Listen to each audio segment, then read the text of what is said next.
سورہ توبہ cassette number 49۔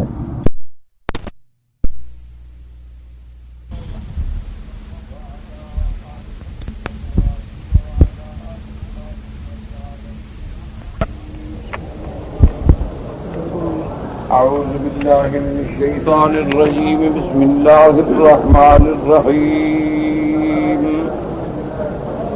فلا تعجبک اموالهم ولا اولادهم انما يريد الله ليعذبهم بها في الحياة الدنيا وتزهق انفسهم وهم كافرون ويحلفون بالله إنهم لمنكم وما هم منكم ولكنهم قوم يفرقون لو يجدون ملجأ أو مغارات أو مدخلا لولوا إليه وهم يجمحون ومنهم من يلمزك في الصدقات فإن أعطوا منها رضوا وإن لم يعطوا منها إذا هم يسخطون ولو أنهم رضوا ما آتاهم الله ورسوله وقالوا حسبنا الله سيؤتينا الله من فضله ورسوله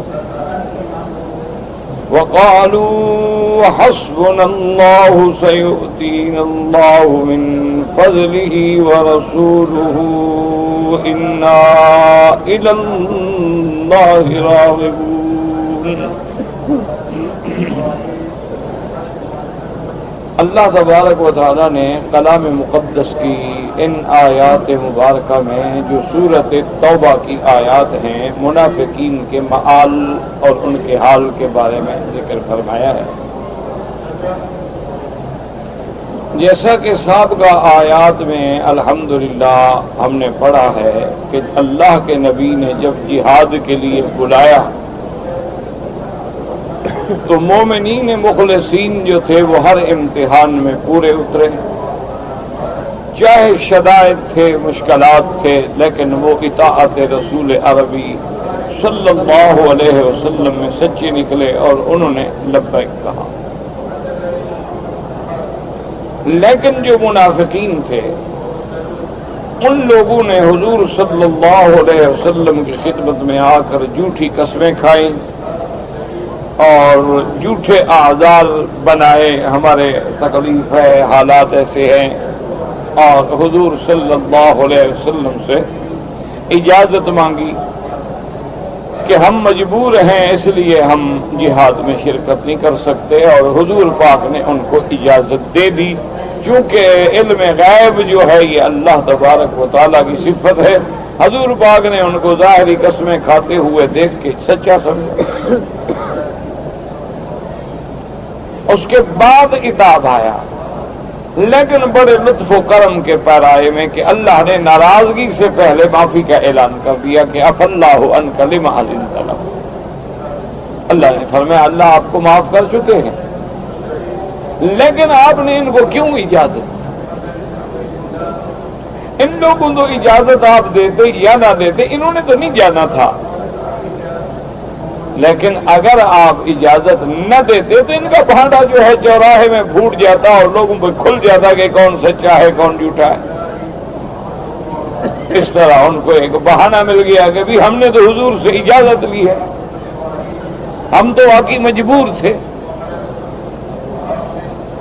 اور پھر اللہ تبارک و تعالی نے اپنے پیارے حبیب سیدنا محمد مصطفیٰ صلی اللہ علیہ وسلم کو یہ بھی بتلا دیا کہ میرے محبوب آپ سے جو اذن لیتی ہیں اور بہانے بناتے ہیں یہ وہ لوگ ہیں جن کا اللہ پر بھی ایمان نہیں اور آخرت پر بھی ایمان نہیں، اسی لیے وہ بہانے بناتے ہیں۔ اور جو لوگ صحیح معنی میں مومن ہیں، جن کا اللہ اور اللہ کے یوم آخرت پہ یوم جزا پہ ایمان ہے، وہ تو کبھی اجازت کے بہانے نہیں بناتے، وہ تو آپ کے ہر حکم کی تعمیل میں تیار ہے۔ اور ان آیات کے بعد جو آپ نے الحمدللہ پڑھی ہیں، اللہ نے پھر ایک واقعہ کا ذکر بھی فرما دیا کہ میرے محبوب یہ اگر نہیں گئے ان کا نہ جانا ہی بہتر ہے، کیونکہ آدمی تھوڑے ہوں لیکن مخلص ہوں، جماعت قلیل ہو لیکن صحیح معنی میں کھری جماعت ہو تو وہی کامیاب ہوتی ہے۔ عدد بڑھ جائے لیکن لوگ کھڑے نہ ہوں، منافق ہوں، تو کیا فائدہ ہوا؟ اس لیے میرے آقا سرکار دو عالم صلی اللہ علیہ وسلم کو اللہ پاک نے خبر دی کہ میرے مدنی، میرے محبوب، اگر یہ لوگ آپ کے ساتھ جاتے بھی نا، یہ تو اچھا ہوا کہ نہیں گئے، اگر یہ آپ کے ساتھ جاتے بھی جہاد میں تو آپ کو پریشانیوں کے علاوہ تو کچھ نہ دیتے۔ ایک تو خود بزدلی کا اظہار کرتے اور بہادروں کو بھی پریشان کرتے، اور دوسرا یہ مسلمانوں کے درمیان میں اپنی سواریاں دوڑاتے اور چغل خوریاں اور ایک دوسرے کی جاسوسی کرتے اور پریشانی کا باعث بنتے۔ اور میرے محبوب صلی اللہ علیہ وسلم، ان میں کچھ لوگ ایسے بھی تھے جو ان کی بات مان لیتے، ان کی باتوں پہ اعتماد کر دیتے، یا بعض علماء نے فرمایا فیکم سماعون لہم، آپ کی جماعت میں کچھ ان کے جاسوس بھی ہیں جو خبریں سن کے اور ٹوہ لگا کے ان کو خبر دیتے ہیں اور سمجھتے ہیں کہ ہمارے جاسوسوں کا کسی کو پتہ نہیں، حالانکہ یہ نہیں جانتے کہ اللہ تو علیم ہیں، اللہ الغیوب ہیں، عالم الغیب ہیں، اور اللہ سب ظالموں کی ہر حرکت کو جاننے والے ہیں۔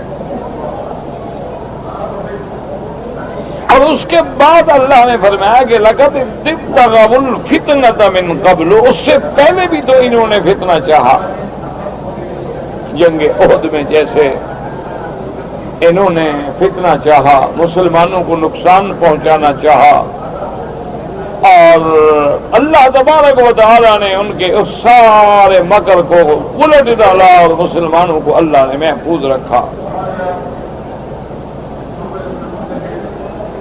اور اللہ تبارک و تعالیٰ نے بعض لوگوں کے واقعات میں یہ بھی بیان فرمایا کہ ومنہم من یقول ائذن لی، بعض لوگ آ کے حضور سے کہتے تھے جیسے جد ابن قیس کہ میرے محبوب مجھے آپ اجازت دیں، مجھے آپ جنگ پہ نہ لے جائیں، مجھے تبوک نہ لے جائیں، مجھے روم کے مقابلے پہ نہ لے جائیں، میں بڑا کمزور آدمی ہوں، میں عورت سے صبر نہیں کر سکتا،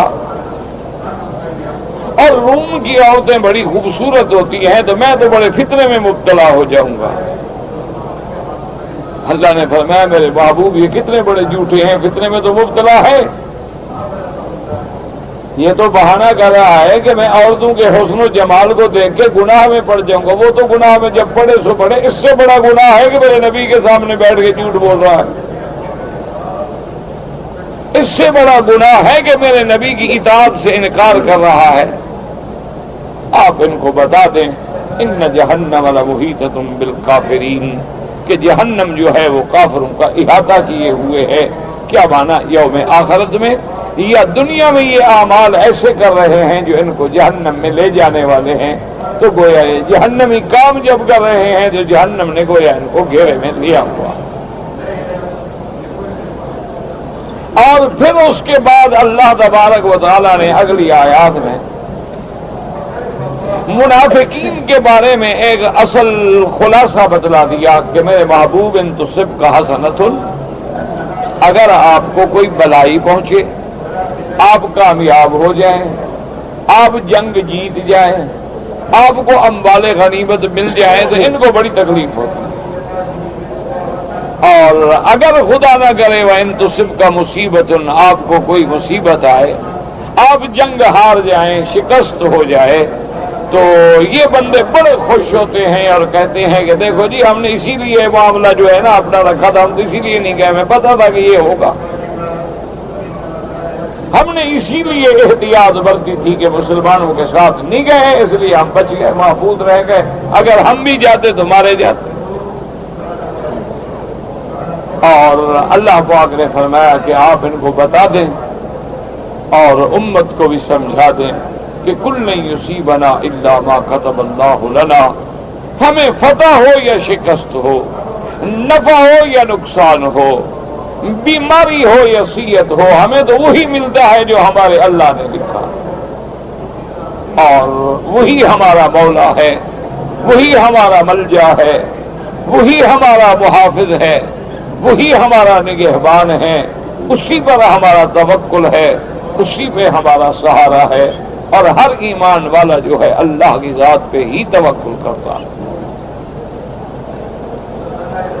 ان آیات کے بعد پھر اللہ نے فرمایا کہ میرے محبوب آپ ان کو بتا دیں کہ اے منافقو، تم ہمارے بارے میں زیادہ سے زیادہ دو چیزوں کی انتظار میں ہونا کہ یا ہم کامیاب یا ناکام، لیکن ہم اگر کامیاب ہو جائیں تب بھی کامیاب ہیں اور ناکام ہو جائیں تب بھی کامیاب ہیں، کیونکہ مسلمان اگر شکست کھا جائے، مسلمان اگر جہاد میں مارا جائے تو وہ شہید ہے، پھر بھی تو کامیاب ہو گیا۔ اسی لیے صحیح روایات میں آتا ہے کہ جب صحابہ کرام رضوان اللہ علیہم اجمعین اللہ کے راستے میں جہاد کرتے تھے، کامیاب ہو جاتے یا شہید ہونے کا وقت آتا، کہتے فزت واللہ فزت ورب الکعبہ، کہ مجھے رب کعبہ کی قسم ہے میں کامیاب ہوں، کیونکہ مومن تو ہر حال میں کامیاب ہے۔ مومن کو مصیبت آئے صبر کرتا ہے پھر بھی اجر کا حقدار ہے، اور مومن کو نعمت ملے، کامرانی ملے، کامیابی ملے، فتح ملے، شکر کرتا ہے پھر بھی صبر کا حقدار ہے۔ اسی لیے اللہ نے فرمایا آپ ان کو بتلا دیں، قل هل تربصون بنا الا احدى الحسنيين، تم تو ہمارے بارے میں ان دو چیزوں میں سے کسی کا انتظار کر رہے ہو نا، ونحن نتربص بكم، اور ہم بھی انتظار کر رہے ہیں تمہارے بارے میں، ان یصیبکم اللہ بعذاب من عنده، کہ تم کو پہنچے گا اللہ کی طرف سے عذاب، یا تو دنیا میں پہنچ جائے گا یا ہمارے ہاتھوں سے پہنچے گا، اور ورنہ آخرت کا عذاب جو ہے وہ تو پکا ہے، اس سے تو کوئی کافر کوئی منافق جو ہے وہ بچ نہیں سکتا۔ فتربصوا، چلو تم بھی انتظار کرو، ہم بھی دیکھتے ہیں کیا نتیجہ نکلتا۔ مانا یہ ہوتا ہے کہ جب حق والا یہ بات کہے اس کو یقین ہوتا ہے کہ نتیجہ وہی نکلے گا جو اللہ نے فرمایا ہے، نتیجہ وہی نکلے گا جو سرکار دو عالم صلی اللہ علیہ وعلی آلہ واصحابہ وسلم تسلیما کثیرا نے فرمایا۔ اور اس کے بعد یہ بتلا دیا گیا کہ بعض منافقین جو ہیں وہ دکھلاوے کے لیے جو ہے کبھی کبھی خرچ بھی کر دیتے تھے خیرات میں، صدقات میں، کہ لوگ مطمئن رہیں، اور کبھی کبھی یہ ہے کہ جب حضور صلی اللہ علیہ وسلم آپ کسی مہم کے لیے چندے کا اعلان فرماتے تو وہ بھی اس میں حصہ ڈال دیتے تھے۔ کیا کریں جی، اب حضور کو فرمایا ہے آپ نے اگر ہم نہیں دیں گے تو مسلمان پہ ہمیں برا سمجھیں گے۔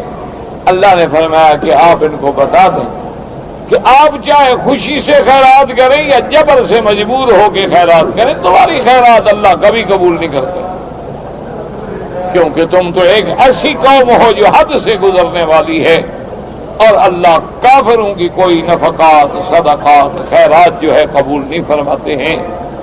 قبول اعمال کے لیے سب سے پہلی شرط یہ ہے کہ آدمی ایمان والا ہو۔ جب تمہارے اندر ایمان کی شرط ہی نہیں ہے، ایمان کے بغیر تمہارے اندر، جب جیسے بعض علماء نے مثال سمجھائی ہے کہ ایک ملک سے دوسرے ملک میں جانے کے لیے پہلی چیز ہے کہ پاسپورٹ کے بعد پھر اس ملک کا ویزا بھی لگا ہوا، پھر اس کے بعد دیکھا جائے گا کہ میڈیکل سرٹیفکیٹ بھی ہو کہ آپ کو کوئی مزید بیماری بھی نہیں، پھر دیکھا جائے گا کہ آپ کے پاس ٹکٹ بھی ہے آنے جانے کا، پھر دیکھا جائے گا کہ اس ملک میں رہنے کے لیے آپ کے پاس کرنسی بھی ہے، اخراجات کے پیسے بھی، لیکن سرے سے پاسپورٹ ہی نہ ہو تو باقی شرطیں تو خود بخود ختم ہو گئی۔ ویزا تو تب دیکھیں گے نا جب پاسپورٹ ہی ہو، جب پاسپورٹ ہی نہ ہو تو ویزا کس بات کا، جب پاسپورٹ ہی نہ ہو تو ٹکٹ کا کیا فائدہ ہے۔ تو آپ ٹکٹ بھی لے لیں، آپ پیسے بھی رکھ لیں، آپ کرنسی بھی بنا لیں، لیکن جب وہ پوچھیں گے بھائی پاسپورٹ ہے کہ نہیں، پاسپورٹ تو جی نہیں ہے. تو اس لیے اللہ کے ہاں بھی ان ساری چیزوں کے قبول ہونے کے لیے بنیادی پاسپورٹ جو ہے وہ ایمان ہے. اگر ایمان ہی نہیں ہے تو اب آپ چاہے کتنی خیراتیں کریں، اب آپ چاہے کتنی اعمال صالحہ کریں، بظاہر وہ دنیا میں اچھے عمل ہوتے ہیں، ان کا بدلہ بھی اللہ دنیا میں دے دیتے ہیں، لیکن آخرت میں کوئی جزا نہیں. اس لیے اللہ تبارک و تعالی نے فرما دیا کہ ہم بھی وما منعہم ان تقبل منہم نفقاتہم، کہ ان کے نفقات کو اللہ نے قبول کیوں نہیں کیا، کہ انہم کفروا باللہ ورسولہ، کہ انہوں نے اللہ سے بھی کفر کیا، اللہ کے رسول سے بھی کفر کیا. جب وہ توحید کے بھی منکر ہیں اور میرے محبوب کی رسالت کے بھی منکر ہیں تو ان کی خیرات قبول کرنے کا کیا معنی ہے؟ اسی لیے اللہ نے فرمایا اور تسی اس کی ظاہری علامت کیا ہے؟ یہ تو باطن ہے نا، کہ باطن میں وہ کافر ہیں اور باطن کا علم تو اللہ جانتا ہے، ظاہر میں تو وہ بھی کلمہ پڑھ رہے ہیں. لیکن اللہ نے ہمیں منافقوں کی علامت بھی بتلا دی کہ ولا یاتون الصلاۃ الا وهم کسالى. میرا بدنی یہ منافق کی علامت ہے کہ وہ نماز کو ادا نہیں کرتے مگر ایسے جیسے مر کے اور بڑی سستی کے ساتھ ایسے نمازیں ادا کرتے ہیں جیسے ان پہ کوئی بوجھ پڑا ہوا ہو. اور ولا ينفقون الا وهم كارهون، اور اللہ کے راستے میں نہیں خرچ کرتے مگر نہ چاہتے ہوئے کہ جی کیا کریں، مجبوری ہے. اب مسلمانوں میں رہنا جو ہے تو بس ان کے کہنے پر ہمیں بھی تو کچھ نہ کچھ دینا پڑتا ہے نا، ورنہ ان کا دل نہیں چاہتا. تو اس لیے علماء نے فرمایا کہ اللہ کی نماز کو سستی سے ادا کرنا یا نماز کو وقت گزرنے کے بعد ادا کرنا یا نماز کو تساہل و تکاسل کے ساتھ ادا کرنا یا اللہ کی نمازوں کو بدون خشوع و خضوع ادا کرنا یا اللہ کی نماز کو بدون حضور قلب ادا کرنا، یہ منافقوں کی علامت ہوتی ہے. مومن کے لیے نماز میں حلاوت ہے. مومن کے لیے نماز جو ہے صلۃ بین العبد و بین الرب، نماز جو ہے وہ بندے اور اللہ کے درمیان میں ایک صلہ ہے، زنجیر ہے جو مخلوق کو اپنے خالق سے ملانے والی ہے، مملوک کو اپنے مالک سے جوڑنے والی ہے. اور صلاۃ جو ہے وہ عمادت دین ہے، دین کا ستون ہے. جس نے نماز کی حفاظت کی اس نے پورے دین کی حفاظت کی، اور جس نے نماز کی حفاظت نہیں کی گویا اس نے پورے دین کو ضائع کر دیا. اسی لیے اللہ تبارک و تعالی نے قرآن مقدس میں اس عبادت عظیمہ کے لیے، اس عبادت مہمہ کے لیے اور اس بنیاد ایمان کے لیے اللہ نے قرآن میں متعدد آیات میں اشارہ فرمایا ہے، اور ساتھ یہ بھی بتلا دیا کہ ان الصلاۃ کانت علی المؤمنین کتابا موقوتا، کہ مومنوں نماز جو ہے اللہ کے ہاں ایک اوقات معین کرتا ہے. یہ نہیں ہے کہ تم نماز کو ایک جرمانہ سمجھ کے حاضر ہو جاؤ. لیکن اسی میں یہ بات بھی یاد رکھ لیں کہ ہر نماز کے لیے، نماز فجر ہو یا ظہر ہو یا عصر ہو یا مغرب ہو یا عشاء ہو، ان 5 وقتوں کے لیے 2 وقت ہیں جو حدیث میں ثابت ہیں.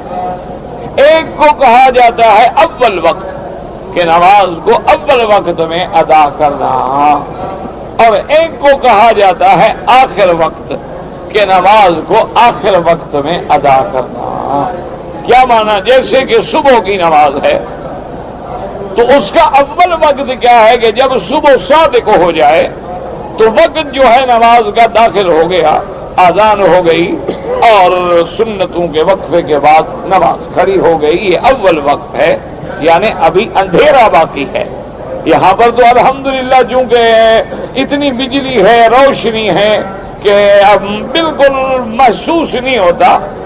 لیکن اگر آپ دیہات میں ہیں یا ان جگہوں پہ ہیں کہ جہاں اس قسم کی روشنیاں نہیں ہے تو وہاں اندھیرا ہوتا، تو فجر کی نماز کو غلس میں ادا کرنا، اندھیرے میں ادا کرنا، یہ اول وقت ہے. اور اسی طرح حضور پاک صلی اللہ علیہ وسلم نے یہ بھی فرمایا کہ نماز کو صبح صادق کے بعد اس وقت ادا کرنا کہ جب ماشاءاللہ روشنی پھیل جائے، لیکن سورج نکلنے سے بہت پہلے، سورج نکلنے سے کافی دیر پہلے نماز پڑھنا وہ بھی آخر وقت ہے۔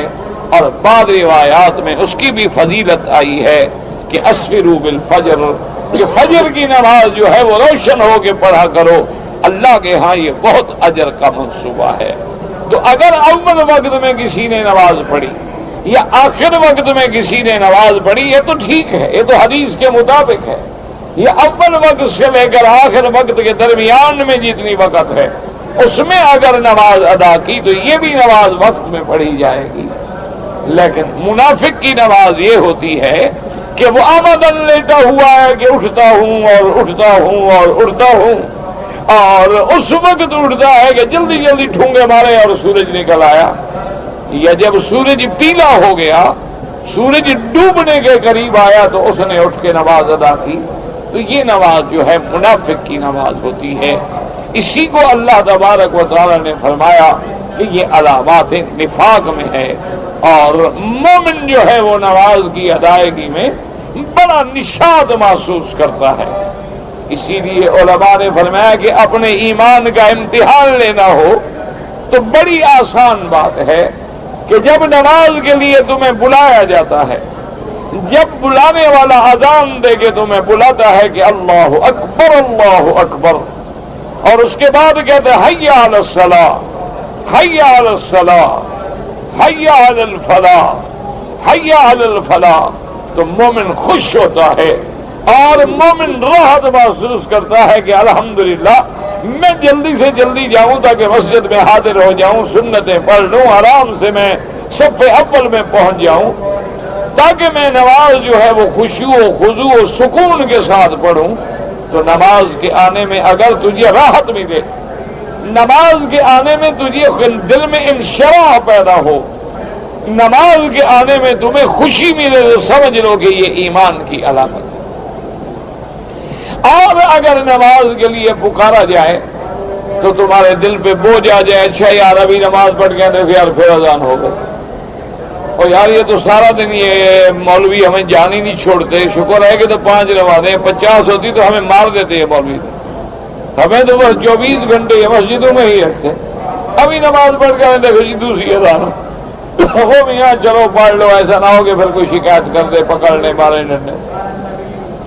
اب آ رہا ہے تو جناب اس کو نماز میں کھڑا ہے اور وہی نیند کر رہا ہے، ماشاءاللہ وہاں نماز میں کھڑے کھڑے جناب منہ کھولا ہوا ہے اور ایسے ہے جیسے مکھیاں اندر چلی جائیں اس کے، تو یہ منافق کی علامت ہے۔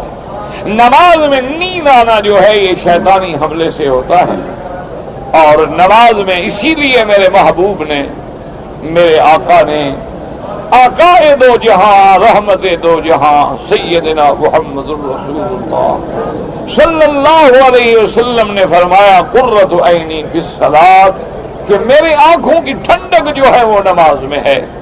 تو کیا تمہیں بھی آنکھوں کی ٹھنڈک محسوس ہوئی ہے؟ کبھی تمہیں بھی نماز پڑھتے ہوئے دل میں خوشی اور حلاوت ملی ہے؟ کبھی نماز پڑھتے ہوئے تمہیں بھی نشاط کامل حاصل ہوا ہے؟ جیسے کہ میرے محبوب فرماتے تھے ارحنا یا بلال ارحنا یا بلال، بلال وقت آئے اذان کہو یار ہمیں راحت پہنچاؤ، آرام پہنچاؤ، تاکہ نماز پڑھیں گے تو ہمارا راحت مل جائے گی، اور جب دل مطمئن ہو جائے تو بدن تو خود بخود مطمئن ہو جائے گا۔ اسی لیے آپ نہیں دیکھتے ہیں کہ ظاہری نظام بھی اللہ نے ایسے بنایا ہے کہ اگر دل بگڑ گیا تو سارے اعضاء بگڑ گئے، اور اگر دل صحیح چل رہا ہے تو پھر باقی چیزیں جو ہیں ان سے گاڑی چل جاتی ہے۔ یہی بھی عین ہی ایمان کی حلاوت ہے کہ نماز پڑھنے سے تیرے دل کی کیا کیفیت ہے۔ الا بذکر اللہ تطمئن القلوب، اللہ کے ذکر میں دلوں کا اطمینان ہے۔ تو کیا تمہیں نماز پڑھتے ہوئے اطمینان ملا ہے؟ تمہیں نماز پڑھتے ہوئے آنکھوں کی ٹھنڈک محسوس ہوئی ہے؟ تمہیں نماز پڑھتے ہوئے حلاوت ملی ہے، لذت ملی ہے، خشوع و خضوع ملا ہے؟ اللہ کا شکر ادا کرو۔ اور اگر تم نماز پڑھتے ہوئے بوجھ سمجھ رہے ہو، ایک سر سے بوجھ اتارنا اور ڈر کے مارے پڑھ رہے ہو، تو یہ منافقوں کی علامت ہے۔ اور اللہ ہمیں منافقوں کے عمل سے محفوظ فرما دے۔ اب اس کے بعد ان آیات میں اللہ تبارک و تعالیٰ نے اسی ضمن میں ایک اور عجیب مسئلے کی طرف روشنی ڈالی ہے۔ فرمایا فَلَا تُعْجِبْكَ أَمْوَالُهُمْ وَلَا أَوْلَادُهُمْ إِنَّمَا يُرِيدُ اللَّهُ لِيُعَذِّبَهُمْ فِي الْحَيَاةِ الدُّنْيَا وَتَزْهَقَ أَنفُسُهُمْ وَهُمْ كَافِرُونَ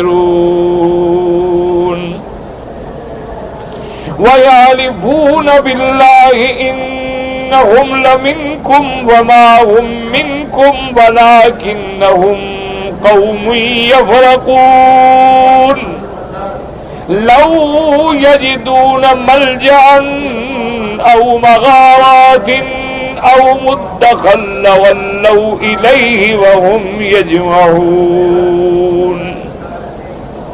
اب غور کریں کہ اللہ نے فرمایا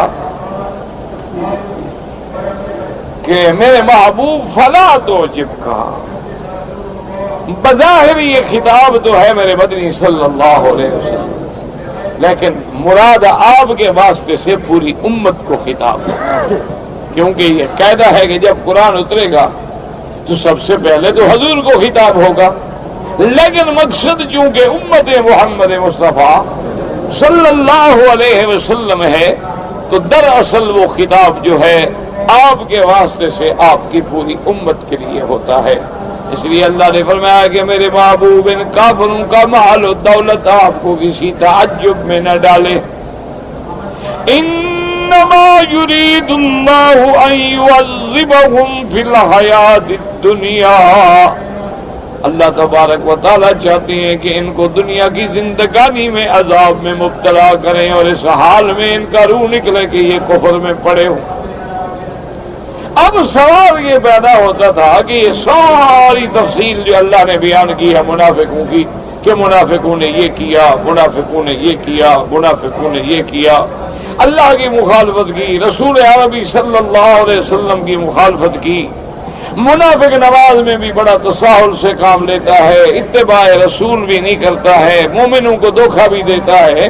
تو ایک سوال یہ پیدا ہوتا ہے کہ جب یہ اللہ کا دشمن ہے، رسول کا بھی دشمن ہے، پھر کیا وجہ ہے کہ اللہ نے ان کو مال بھی دیا ہے، اولاد بھی دی ہے، نعمتیں بھی دی ہیں، بڑے مزے میں زندگی گزار رہے ہیں؟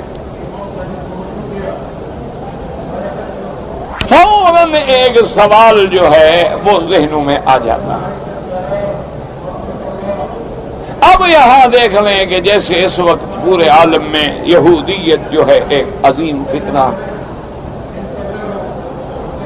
اسی طرح آپ دیکھ لیں کہ ہنود ہیں یا سوشلسٹ ہیں جو صحیح معنوں میں دہریے ہیں، کافر ہیں۔ اسی طرح آپ دیکھ لیں کہ دنیا میں نصرانیت ہے، مسیحیت ہے، یہودیت ہے، صہیونیت ہے، بدھ مت ہے، یہ جتنے مذاہب باطلہ ہیں بظاہر بڑے مزے میں ہیں، اولادیں ہیں، مال ہے، دولت ہے، قوت ہے، طاقت ہے، اور ہر جگہ ان کے پاس ہر ظاہری ہر نعمت موجود ہے۔ تو اگر یہ دشمن ہے تو دشمن کو کون ایسی چیزیں دیتا ہے؟ دیکھیں نا، آپ کا اگر دنیا میں کوئی دشمن ہو تو آپ دشمن کو پیسے تھوڑے بھیجیں گے، آپ دشمن کے لیے تو کبھی محل نہیں بنائیں گے، آپ اولاد کے لیے بنائیں گے، دوستوں کے لیے بنائیں گے، خیر خواہوں کے لیے بنائیں گے کہ یار میں گھر بنا دوں، کل میرے بچے آرام سے رہیں گے، میری اولادیں ہوں گی تو وہ آرام سے رہیں گے، اور اس میں آپ گیسٹ ہاؤس بنا رہے ہیں، آپ اس میں کمرے بنا رہے ہیں، یار مہمان آئے تو ان کو تکلیف نہ ہو۔ لیکن کبھی آپ نے کوئی ایسا کمرہ بھی بنایا ہے کہ بھی ہم بلڈنگ جو بنا رہے ہیں اور اس میں 10 کمرے ہیں، یار 2 کمرے تو ایسے بنا دو نا جس میں مخالف آگے رہیں گے دشمن ہمارے۔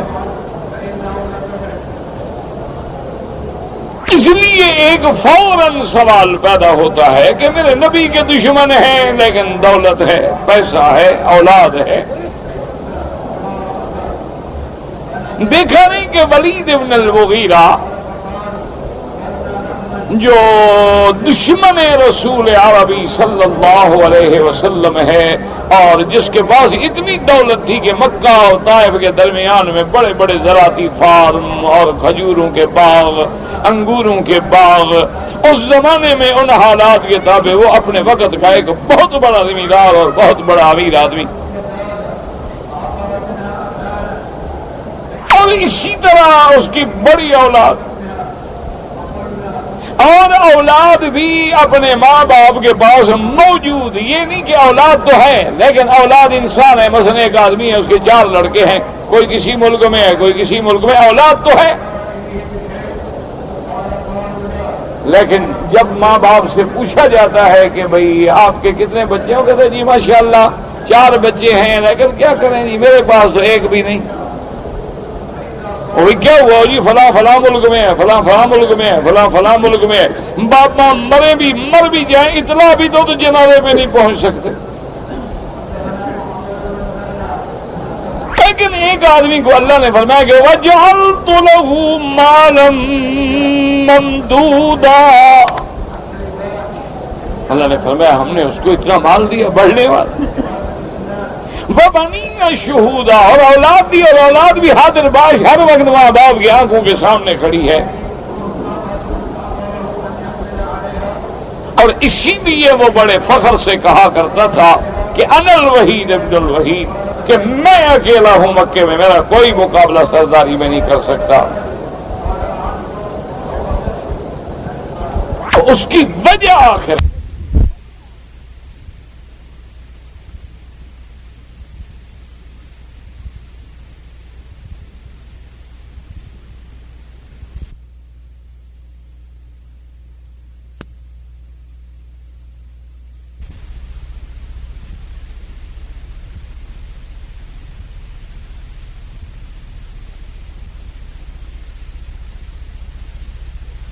ہے کہ دیکھو جی کافروں کے پاس تو سب کچھ ہے اور ہمارے پاس کچھ بھی نہیں.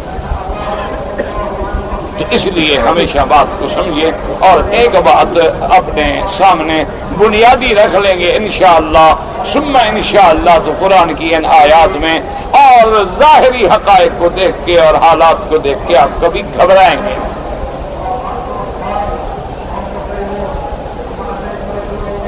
اس لیے ایک بات کو یہ سمجھ لیا کریں کہ ہر چیز کے پیمانے الگ ہوتے ہیں. کیا مانا؟ اگر ہیرا وزن کر رہا ہو تو پیمانہ الگ ہوتا ہے، اور اگر آپ نے بلڈنگ کے لیے پہاڑوں کے پتھر وزن کرنے ہوں تو اس کا پیمانہ الگ ہوتا ہے. آپ نے لکڑی کا وزن کرنا ہو تو پیمانہ الگ ہوتا ہے، اور آپ نے ہوا کا وزن کرنا ہو تو پیمانہ الگ ہوتا ہے. آپ نے آگ کا وزن کرنا ہو تو پیمانہ الگ ہوتا ہے. بنیاد اصل میں جو ہمیں غلطی لگتی ہے وہ یہی ہے کہ ہم نے آخرت کے پیمانے کو دنیا کے پیمانے پہ قیاس کر دیا. اسی لیے ہم ایسے سوالات میں مبتلا ہو جاتے ہیں کہ ہم دنیا اور آخرت کے پیمانوں کو الگ الگ نہیں کر سکے. جیسے اللہ نے فرمایا کہ قیامت قریب ہے، آج تک ہم پریشان ہیں جی اچھی قریب ہے، ہزاروں سال تو گزر گئے ہیں. اسی لیے میرے باپ اللہ نے قرآن میں فرمایا کہ انہم یرونہ بعیدا ونراہ قریبا. اللہ نے فرمایا یہ تو جب قیامت کو بڑا دور سمجھتے ہیں لیکن ہم جانتے ہیں کہ وہ بہت قریب ہے. اور اگر ہمارے حساب کو دیکھا جائے کہ 6000 سال گزر گئے ہیں، اور بعض لوگ کہتے ہیں کہ 6000 باقی ہیں، یعنی 6000 گزر گئے، وہ کہتے ہیں 5-6 ہزار باقی ہیں، یعنی 8-10 ہزار سال کی یہ ساری دنیا ہے تو اتنی بڑی ہے. اللہ نے فرمایا تیرے لیے شاید بڑی دور نظر آئے لیکن میرے ہاں جو دن ہے عند ربک فی یوم 50,000 سنۃ، اللہ کے ہاں تو 50,000 سال کا ایک دن ہے. تو 6000 سال کتنے گھنٹے بنے؟ اور اگر 1000 سال کا بھی دن لگایا جائے تو پھر کتنے دن بنیں گے؟ اسلام کو آئے ہوئے 1400 سال گزرے، مانا 1.5 دن گزرا.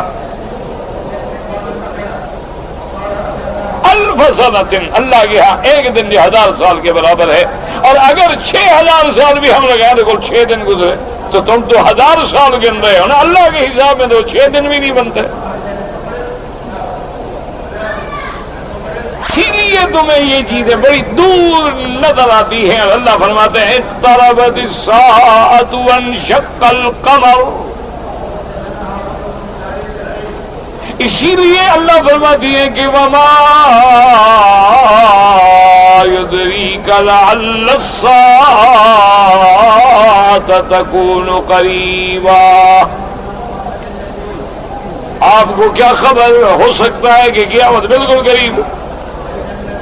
جیسے حضور نے فرمایا انا والصاحب است انا والساعۃ کہاتین، کہ میں اور قیامت جو ہے ایسے ملے ہوئے ہیں۔ کیا مانا؟ جیسے میرے بعد نبی کوئی نہیں، اب قیامت آئے گی، اللہ نے نبوت کو ختم کر دیا ہے، تو گویا حضور کی نبوت اور قیامت جو ہے وہ ملی ہوئی ہے۔ سب سے پہلی بات تو یہ سمجھیں کہ یہی ہمارا بنیادی دھوکہ ہے کہ جب ہم آخرت کے پیمانے کو دنیا کے پیمانے میں قیاس کر دیتی ہیں، اللہ جس بات کو قریب کہیں ہم دنیاوی قرب کو دیکھ دیکھ کے غلطیوں میں پڑ جاتے ہیں۔ اللہ جس چیز کو تھوڑا کہتی ہیں، اللہ نے فرمایا فما متاع الحیات الدنیا فی الآخرۃ الا قلیل، جیسے فرمایا وما اوتیتم من العلم الا قلیلا۔ اللہ نے فرمایا ساری دنیا کی نعمتیں جو ہیں یہ آخرت کے مقابلے پہ بہت تھوڑی سی ہیں، اور اللہ نے فرمایا تم ساری مخلوق جو علم دیے گئے ہو وہ تھوڑا سا ہے۔ تو اب بندے حیران ہوتے ہیں کہ جی اتنے بڑے علماء پیدا ہوئے کیسے تھوڑا سا ہے؟ کیونکہ وہ دنیا ان کی نظر میں ہے، اللہ کا علم مقابلے پہ نظر میں نہیں۔ اس لیے ہمیشہ یاد رکھ لیں کہ اگر ہم نے عالم ارواح کو عالم ارواح سمجھا کہ عالم ارواح میں جو اللہ نے ہم سے وعدہ لیا تھا وہ عالم الگ تھا، یہ عالم دنیا الگ ہے، اور مرنے کے بعد جو ہمارا قیامت تک کا درمیانی وقفہ ہے یہ عالم برزخ ہے۔ عالم برزخ الگ ہے، اور مرنے کے بعد جب ہم اٹھیں گے تو وہ عالم آخرت ہے، وہ عالم الگ ہے۔ ہر عالم کے الگ پروانے ہیں، پیمانے ہیں، احکام ہیں۔ اگر یہ بات دماغ میں بیٹھ جائے تو پھر کوئی پریشانی نہیں، ورنہ تو لوگ پریشان ہو جاتے ہیں نا، اور جی کافر مر گیا ہے اور اس کو کولڈ سٹوریج میں رکھ دیتے ہیں، 2 سال تک رکھا ہوا ہے، کوئی لاش شاش نہیں بگڑی، کوئی عذاب شراب نہیں ہوا۔ اور مومن کو ہم نے دفن کیا قبر میں، 6 مہینے کے بعد قبر کھولی تو وہاں ہڈیاں پڑی تھی۔ کہتے ہیں جی ہمیں تو سمجھ نہیں آیا کہ دیکھو کافر 200 سال سے پڑا ہوا ہے، سال ہو گیا پڑا ہوا ہے، اس کو کچھ نہیں ہوا، یہ مومن 2 دن میں گل گیا۔ اس لیے وہ پریشان ہو جاتا ہے، کیونکہ عالم برزخ کو عالم دنیا سمجھ کے عقل دوڑا رہا ہے، حالانکہ وہ عالم الگ ہے اور عالم دنیا الگ ہے۔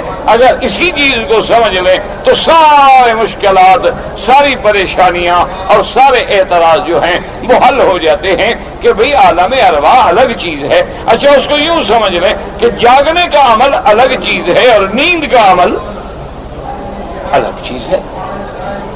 ایک آدمی دیکھتا ہے رات کو خواب کہ 1000 میل دور ہے، لیکن دیکھ رہا ہے کہ میں اپنے بچوں کے پاس بیٹھا ہوں، بیوی میرے پاس ہے، اولاد میرے پاس ہے، بھائی میرے پاس ہیں، ہم اکٹھے کھانا کھا رہے ہیں، حالانکہ وہ 1000 میل دور ہے۔ اب اگر تم نیند کے عالم کو اپنے عالم یقظہ جاگنے پہ محمول کر کے پھر سوچو تو پھر تو مسئلہ حل ہی نہیں ہو سکتا کہ بھی بندہ تو یہاں موجود ہے، وہاں کیسے کھانا کھا رہا تھا۔ اگر کوئی عقل کا مارا سمجھا دے کہ بھائی خواب خواب ہوتا ہے، میاں خواب الگ چیز ہے، اور یہ جاگنے والا معاملہ جو ہے یہ الگ چیز ہے، تم خواب والی بات کو جاگنے میں کیوں لگا رہے ہو؟ اسی لیے بہت سارے لوگ جو ہیں وہ اولیاء اللہ کے جب خواب پڑھتے ہیں یا بڑے بڑے بزرگوں کے جو خواب ہوتے ہیں وہ ان کو نقل کر کے لوگوں کے دیکھو یار بزرگ نے کیسے بات کی لاہور دیکھو جی یہ تو قرآن کے خلاف ہے، یہ دیکھو حدیث کے خلاف۔ وہ پہلی بات یاد رکھو تو پہلے خواب ہے، جب لفظ خواب آ گیا تو بات ختم ہو گئی۔ خواب ہوتا ہے، کبھی دیکھنا کچھ ہوتا ہے، تعبیر بالعکس اس کے الٹ ہوتی ہے، کبھی خواب ہوتا ہے تعبیر ہوتی ہی نہیں، کچھ بھی نہیں ہوتا، احلام ہے، الغاز و احلام ہے۔ تو خواب ہے، تو کوئی بھی دیکھ سکتا ہے۔ ایک آدمی خواب دیکھ رہا ہے کہ جی مجھے سانپ لڑ رہا ہے، سانپ نے ڈس لیا، اٹھتا ہے، بے ہوش ہے، پسینہ پسینہ ہے، ادھر ادھر بھاگ رہا ہے، کوئی سانپ نہیں، لیکن اس کو تکلیف پہنچی ہے، پسینہ پسینہ ہو گیا ہے، ڈر کے مارے جان نکل رہی ہے اس کی۔ اب اس کو کہو کہ سو جاؤ یار، سو جاؤ، خواب تھا، ہوگا نہیں جی میں اکیلا نہیں سوتا، پتہ نہیں میں سوؤں پھر سانپ آ جائے۔ تو اس لیے ہمیشہ یاد رکھو کہ عالم برزخ الگ چیز ہے، عالم دنیا الگ چیز ہے، عالم آخرت الگ چیز ہے، عالم ارواح الگ چیز ہے۔ جب ہر عالم کے اپنے اپنے احکام ہیں تو اب اس کے جھگڑنے میں مسئلہ نہیں ہوگا۔ اس کی ایک اور آسان مثال سمجھ لو، اپنے ملک میں نماز پڑھو تو ایک ملے، لیکن مکے کے اندر پڑھو تو 1,00,000 مل جائے۔ نماز تو وہی ہے، ٹائم تو وہی لگا ہے، وہاں بھی ظہر پڑھتے ہو یہاں بھی ظہر پڑھی، وہاں بھی مغرب پڑھتے ہو یہاں بھی مغرب پڑھی، وہاں بھی عشاء پڑھتے ہو یہاں بھی عشاء پڑھی، لیکن اللہ کے گھر میں مسجد الحرام میں 1,00,000 گنا ثواب مل گیا۔ تو اب زمان کی جگہ کی وجہ سے، مکان کی وجہ سے اس کا ثواب کا جو اضافہ ہے اللہ نے فرما دیا ہے۔ کبھی لیلۃ القدر ہے، رات کی طرح ہے، لیکن 1 مہینے کی عبادت جو ہے وہ 1000 مہینے کی عبادت سے بڑھ گئی۔ تو اب اگر اس کو کوئی 2 اور 2 ضرب 4 کے پیمانے میں، علم ریاضیات کے پیمانے میں ناپنا چاہے تو وہ کہے گا جی عجیب بات ہے، 1 رات عبادت کرو اور 1000 رات سے بڑھ جائے۔ جناب یہ تو بس مولویوں کے فلسفے ہیں، بس لوگوں کو بیچارے رات کو جگوانا چاہتے ہیں، اس کو سمجھ نہیں آتی۔ حالانکہ اس کو جوا سمجھ آتا ہے کہ 100 ڈالو تو 1,00,000 جیت جاؤ، یہ تو سمجھ آتا ہے اس کو جوا سمجھ آتا ہے، اس کو ریس کورس میں پیسہ جیتنا سمجھ آتا ہے، اس کو الیکٹرانک مشینوں پہ بیٹھ کے کہ 1 پاؤنڈ ڈالو اور 1000 پاؤنڈ جیت جاؤ، یہ سمجھ آتا ہے۔ یہ سمجھ نہیں آتا کہ اللہ چاہے تو جو 1 کا ثواب 1 دیتا ہے وہی چاہے تو 10 گنا دے دے، وہی چاہے تو 7 گنا دے دے، وہی چاہے تو 1,00,000 گنا دے دے۔ تم تو نہ دینے والے نہ لینے والے، تمہارا دماغ کیوں خراب ہے؟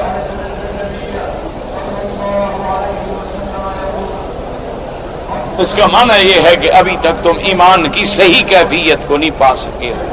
اگر ایمان کی تم صحیح کیفیت کو پا سکتے تو پھر اعتراض ہی نہ کرتے کہ جیسے اب دیکھیں کہ حدیبیہ میں جب صلح ہو گئی،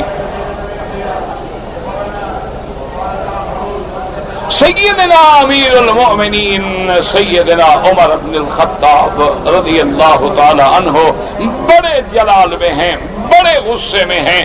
پہلے حضور کے پاس پہنچے اور پھر حضرت صدیق کے پاس آئے اور کہنے لگے کہ یا ابا بکر، نے کہا کیا بات ہے؟ دیکھا کہ بڑا جلال ہے عمر، آنکھیں سرخ ہیں، غصے میں لال کھڑا ہے، پوچھے کیا بات ہے؟ کہا لسنا علی الحق وهم علی الباطل، قال نعم۔ سیدنا عمر نے کہا کہ ابا بکر یہ کیا یہ بات ٹھیک نہیں کہ ہم دین حق پہ ہیں اور مکے والے کافر جو ہیں وہ جھوٹے ہیں؟ اب وہ کہا ہاں بالکل ٹھیک ہے، وہ جھوٹے ہیں، ہم حق پہ۔ تو حضرت عمر نے پوچھا کہ ابا بکر الیس قتلانا فی الجنۃ وقتلاہم فی النار؟ قال بلا۔ انہوں نے کہا کہ ابو بکر بنا یہ بتلاؤ، اگر جنگ ہو جائے مکے والوں سے تو ہمارے جو مر جائیں گے وہ جنت میں جائیں گے، ان کے جو مریں گے وہ جہنم میں جائیں گے، ٹھیک ہے؟ ہاں یہ بھی ٹھیک ہے۔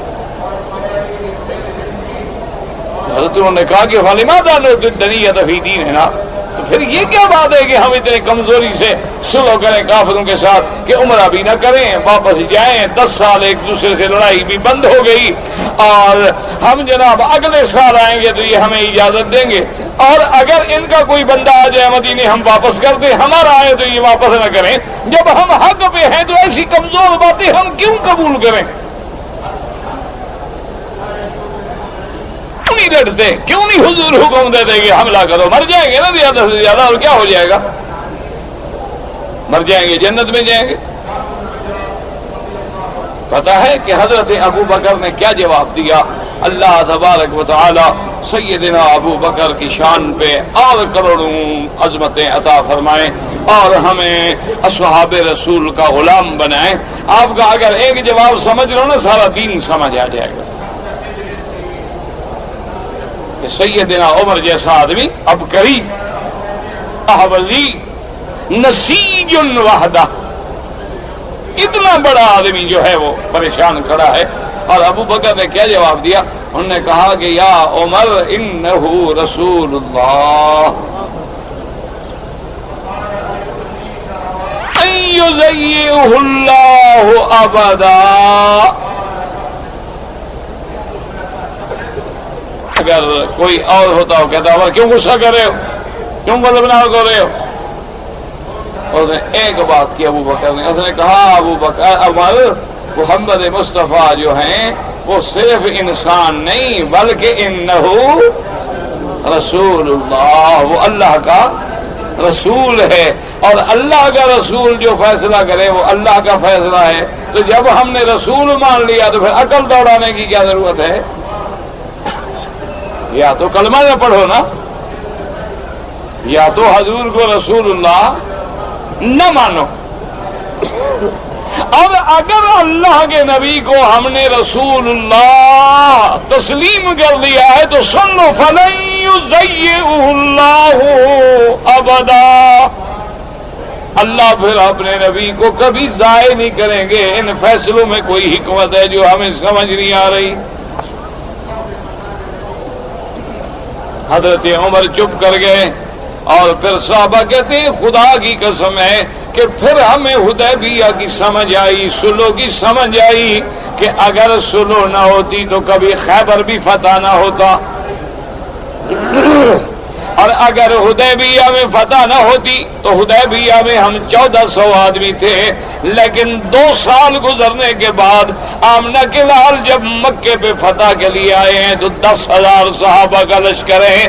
حضور کی زندگی میں نبوت کے بعد اس وقت تک 1400 اسلام لائے، اور ان صلح کے بعد 2 سالوں میں اللہ نے ہزاروں کو اسلام میں داخل کر دیا۔ تو کسی کو یہ بات سمجھ نہیں آئی۔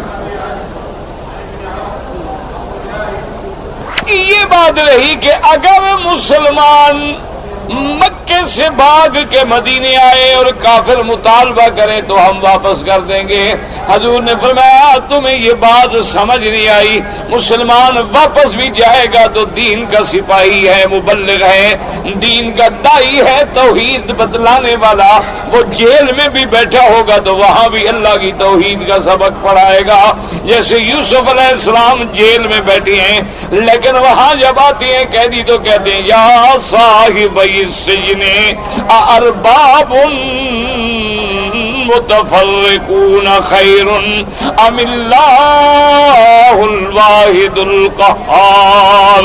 اے میرے قید خانے کے ساتھیوں، باقی باتیں بعد میں کریں گے، پہلے یہ بتاؤ بہت خدا ماننے بہتر ہیں یا ایک خدا ماننا بہتر ہے؟ ایک بندہ 2 سرداروں کا نوکر ہو تو گاڑی نہیں چل سکتی، اور جب ایک بندہ 10 کے دروازے پہ سجدہ کرے تو کیسے گاڑی چلے گی؟ تو اگر مسلمان واپس آئے گا تو دین کا سپاہی بنے گا، کیا غم ہے ہمیں؟ اور اگر کوئی مسلمان نعوذ باللہ اسلام سے نکل جائے، دین سے نکل جائے، ہم واپس نہیں لیں گے کیونکہ جس انگلی کو کینسر ہو جائے اس کے کاٹ کے پھینکنا بہتر ہوتا ہے، ورنہ سارے بدن کو خطرہ ہے، وہ مرتد واپس بلائیں گے، مسلمانوں میں دین کے خلاف زہر پھیلائے گا، اس لیے نکل گیا تو اچھی بات ہے، نکلنے دو۔ اور صحابہ کہتی ہیں پھر ہمیں اس وقت سمجھ آئی یہ شرط جب ابو بصیر مکے سے بھاگ کے مدینے آ گئے۔ ایک صحابی ہیں حضور کے ابو بصیر، جیل خانے سے نکلے مکے آ گئے۔ کافروں نے آدمی بھیجا کہ جی ہمارا قیدی ہے، بھاگ گیا ہے، واپس کرو۔ حضور نے بلایا ابو بصیر کو بھی، تم کیسے آ گئے؟ کہا حضور بھاگ گیا ہے۔ آپ نے کہا واپس جاؤ، اس نے کہا حاضر۔ اس نے کہا حضور آپ کا حکم ہے تو حاضر، واپس جاتے ہیں۔ واپس آ گیا۔ راستے میں جناب اس نے وہ جو لینے آئے تھے نا دونوں کافر، ان کے ساتھ بڑی یاری شاری دوستی بنا لے گا، چلو یار اب آپ لینے آئے ہیں تو ہم آپ کے ساتھ ہیں۔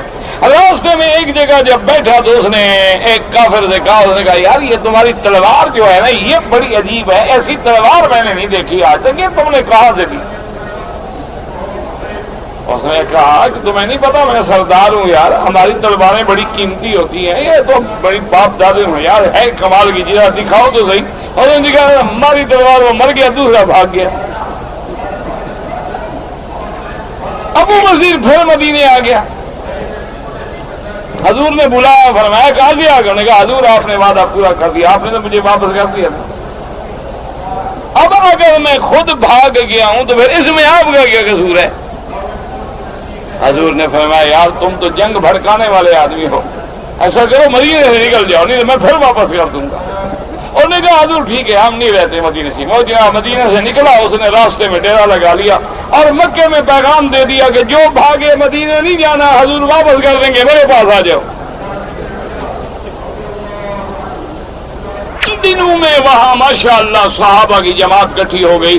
جب جماعت کٹھی ہوگی اس نے کہا دیکھو بات سنو، ہم نہ مدینے میں ہیں نہ مکے میں، ہم کسی معاہدے کے پابند نہیں، جہاں کافروں کے قافلے گزرے شب خون مار کے ان کو برباد کر دو۔ اب جو مکے والوں کا قافلہ گزرتا ابو بصیر لوٹ لیتا۔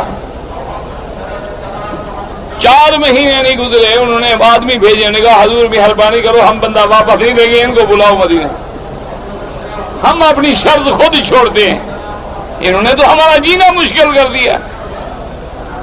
حضور نے فرمایا ہم نے تو ان کو مدینے نہیں آنے دیا، مدینے آئیں گے، ہم پابند ہیں اپنے۔ انہوں نے کہا حضور ہم اس شرط خود واپس لیتے ہیں۔ اور اسی طرح یعنی جو اس شرط میں چھپی ہوئی باتیں تھیں وہ کسی کو سمجھ نہ آئی، لیکن محمد مصطفیٰ تو اللہ کے رسول ہیں۔ تو اسی لیے ہمیشہ یاد رکھو کہ جب ہم نے کلمہ پڑھ لیا ہے تو اگر کوئی بات دماغ میں آ جائے تو الحمدللہ، اور اگر کوئی حکمت، اگر کوئی اس میں اسرار و حکم سمجھ نہ آئے تو یہ ہمارے عقل کا قصور ہو سکتا ہے، لیکن اللہ کے اور اللہ کے فرمان کا قصور نہیں ہو سکتا۔ اس لیے اللہ نے فرمایا میرا مدنی کافروں کے ان ظاہری مال و اولاد کو دیکھ کے آپ تعجب نہ کریں، اللہ ان کو دنیا میں عذاب دینا چاہتے ہیں، یہ بھی ہماری حکمت ہے، کبھی ہم اولاد چھین کے عذاب دیتے ہیں، کبھی اولاد دے کے عذاب دیتے ہیں، یہ ہماری حکمتیں ہیں، ہم جانتے۔ تو اللہ پاک آپ کو بھی اور مجھے بھی قرآن و حدیث سمجھنے کی اور اس پہ عمل کرنے کی توفیق دے۔ ما زال اللہ کیا بتائیں جزاک اللہ خیرا من الشرح والتفسیر باللغة العربية، اللغة العربية الحمد لله بعد صلاة الصبح، اما بعد المغرب الى العشاء باللغة الأردوية۔ اگر طواف کے دوران میں وضو ٹوٹ جائے تو امام ابو حنیفہ رحمۃ اللہ علیہ کے نزدیک طواف جو ہے وہ نماز کے حکم میں ہے اور بغیر وضو کے نہیں ہوتا، آپ طواف چھوڑ دیں، جا کے وضو کریں، اور وضو کرنے کے بعد اگر چکر زیادہ کر چکے تھے 3 سے تو جہاں چھوڑا ہے وہاں سے پورا کر دیں، اور اگر ابھی پہلا چکر ہے 1-2 ہے تو پھر ابتدا سے دوبارہ طواف مکمل کریں۔ آخرت کی کامیابی کے لیے عقیدے کا صحیح ہونا ضروری ہے۔ علماء دیوبند جو ہیں وہ الحمدللہ موحد ہیں، کتاب و سنت کے تابع ہیں، اور مسائل فقہی میں امام ابو حنیفہ جو احد الائمۃ الاربعہ ہیں ان کی تقلید کرتے ہیں.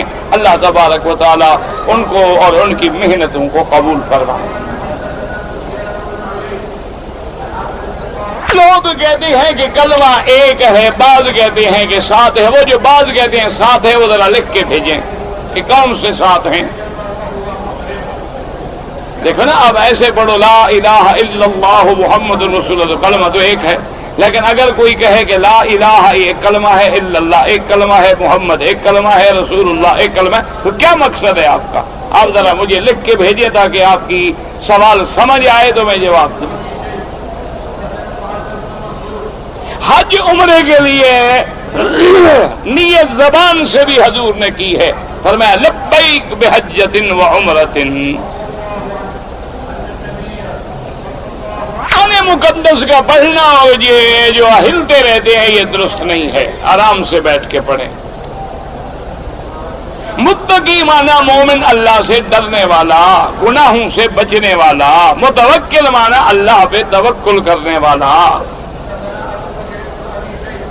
احمد یا معاذ 2 نام ہیں. احمد الگ نام ہے، معاذ الگ نام ہے. نام ٹھیک ہے، دونوں ٹھیک ہے. حضور کا نام ہے، وہ صحابی کا نام ہے. کچھ لوگ جو ہیں وصیت کر دیتے ہیں کہ میرے مرنے کے بعد آنکھیں نکال لی جائیں. یہ درست نہیں ہے. یہ اللہ کی امانت ہے کہ تمہاری جائیداد ہے کہ جس کو چاہو دے دو. حضور نے فرمایا کہ بڑے غزوات ہوں گے. غزوہ ہند ہوگا، غزوہ عرب ہاں حدیث میں آیا ہے، لیکن تفصیل تعین نہیں ہے کہ کس زمانے میں ہوں گے. اگر بیوی کا حق المہر کسی نے ادا نہیں کیا اور بیوی مر گئی، اس کے وارثوں کو ادا کرو. اس کی جائیداد ہے، اس کا میراث ہے، اس کے جو شریعت میں وارث ہیں ان کو ادا کرو. حضرت آدم کو تو اللہ نے مٹی سے پیدا کیا، ان کی اولاد جو ہے پھر آدم و حوا سے پیدا ہوئی. احرام کی حالت میں شدید گرمی ہے اور کوئی بندہ اسی حالت میں غسل کر لے، احرام کی چادروں سے بدن خشک کر لے، کوئی حرج نہیں. اللہ کے گھر میں یا مسجد نبوی میں جو لوگ موبائل فون استعمال کرتے ہیں بہت ناجائز ہے. ایک تو خشوع و خضوع کے خلاف ہے، اور دوسرا بعض موبائل جو ہیں ان کی گھنٹیاں ایسے سیٹ کی جاتی ہیں جیسے کوئی موسیقی بج رہی ہو، کسی گانے کی دھن بج رہی ہو، تو وہ گانا حرام ہے اور پھر اللہ کے مساجد میں بہت بڑا گناہ ہے. اللہ تبارک و تعالی محفوظ رکھے. جن لوگوں کے پاس ہوں وہ مسجد میں داخل ہوتے ہوئے فوراً بند کر لیں. اللہ کے گھر میں کوئی جوتی سیدھی رکھے اگر پاک ہے تو کوئی حرج نہیں، نہ پاک ہے تو نہ سیدھی رکھنی درست ہے نہ الٹی رکھنی درست ہے. خون کاٹنا جو ہے بالکل حدیث میں ہے کہ یہ سنن الانبیاء والمرسلین میں سے ہے، یعنی انبیاء کی سنت ہے. صرف حضور کی نہیں، باقی انبیاء کی بھی. ناخنوں کا کاٹنا، بالوں کا صاف کرنا، زیر ناف بال لینا، یہ سب جو ہے من سنن الانبیاء.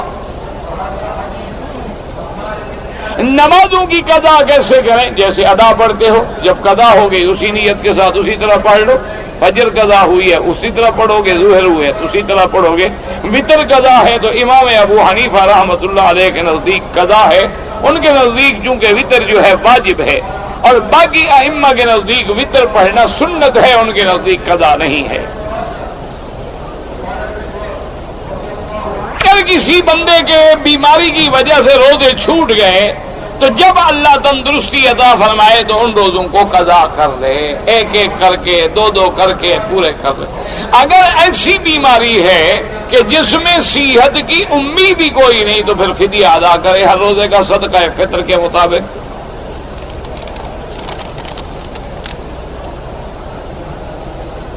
میں 3 رکعت پڑھنا جو ہے صحیح احادیث میں ثابت ہے. ترمذی میں بھی ہے، نسائی میں بھی ہے، مصنف ابن ابی شیبہ میں بھی ہے. اور حدیث میں یہ لفظ بھی آتے ہیں کہ جیسے مغرب کی نماز جو ہے یہ دن کے وتر ہیں اور رات کے وتر جو ہیں وہ بھی اسی طرح ہیں جیسے مغرب کی نماز، یعنی 3 رکعتیں ایک سلام کے ساتھ. آدمی مکے میں کام کرتا ہے اور جدے جاتا ہے تو مسافر نہیں بنتا. جدہ 48 میل ہے ہی نہیں. نماز کی حالت میں سجدے کی جگہ پہ نظر رکھیں, کعبے پہ نظر نہ رکھیں. نماز جو ہے تذلل عاجزی بندگی کا نام ہے, اور عاجزی اسی میں ہے کہ آدمی اپنے مالک کے سامنے نظر نیچی رکھے.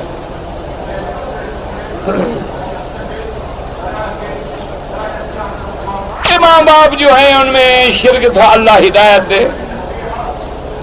مقام ابراہیم پہ جو 2 نشان ہیں, مشہور و معروف یہی بات ہے کہ وہ سیدنا ابراہیم علیہ السلام کے قدموں کے نشان ہیں. خانہ کعبہ کے اندر بس الحمدللہ اسی طرح خالی جگہ ہے, ستون ہے. ہمارے ملک میں ایک جواب ہے, ماشاءاللہ داڑیاں بھی رکھی ہوئی ہیں لیکن سر پہ کپڑا نہیں پہنتے. یہ گنیا جماعتیں ہوں گی, اللہ ہدایت دے.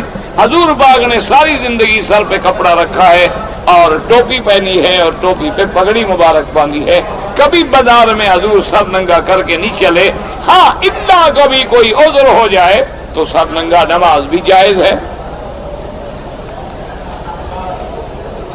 2 آدمیوں نے عمرہ کیا, طواف و صفا مروہ مکمل کرنے کے بعد ایک دوسرے کے سر پہ اس طرح پھیر دیا, کوئی حرج نہیں, بالکل ٹھیک کیا ہے, کوئی گناہ نہیں. کعبہ میں جو دین کے بیان درس ہوتے ہیں ان کا سننا زیادہ ثواب ہے یا طواف کا؟ طواف تو نفلی عبادت ہے اور دین سیکھنا تو فرض ہے.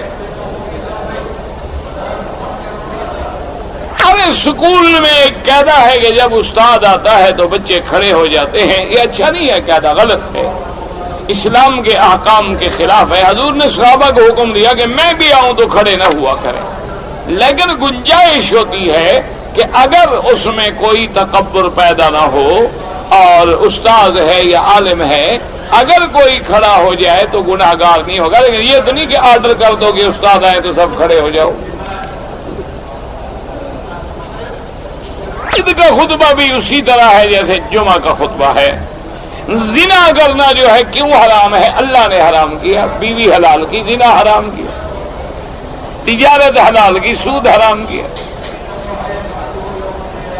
اگر طواف کے چکروں میں شک پڑ جائے تو جو تمہارا گمان ہے اسی پہ عمل کرو. لوگ جب ہوٹل میں کام کرتے ہیں اور ٹیکسی والے کو سواری دیں تو 10 ریال یا 20 ریال کمیشن لیتے ہیں. وہ آپ کا نہیں ہے, وہ ہوٹل کے مالک کا ہے. آپ مالک ہیں ہوٹل کے. اگر ہوٹل میں نہ ہوتے تو یہ سواری ملتی ہے آپ کو. وہ ہوٹل کے مالک کا ہے, مالک کو بتائیں وہ آپ کو معاف کر دے تو پھر حلال ہے, ورنہ حلال نہیں ہے. ہم میں اگر نماز پڑھیں انشاءاللہ تو کم از کم 1 لاکھ, بعض علماء کے نزدیک 27 لاکھ. اللہ زیادہ سے زیادہ اجر دے. واللہ تعالی اعلم علمہ وتم. ربنا تقبل منا انک انت السمیع العلیم وتب علینا انک انت التواب الرحیم.